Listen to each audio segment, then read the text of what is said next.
Bakal calon wali kota dan wakil wali kota Palembang Fitriyanti Agustinda, Nandriani Oktarina, kompak melakukan nonton bareng, nobar, film Dul Muluk Dul Malik bahasa Palembang di bioskop CGV Transmart Palembang, Senin 16 September 2024 malam.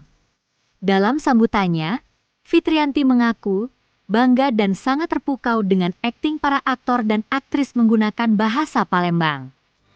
Dilanjutkannya, film ini diperankan oleh aktor-aktor yang luar biasa keren.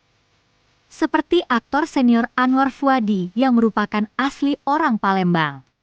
Dan juga aktor-aktor senior lainnya seperti Meriam Belina, Roy Marten, Dwian, Ati Canser, dan Tessa Kaunang.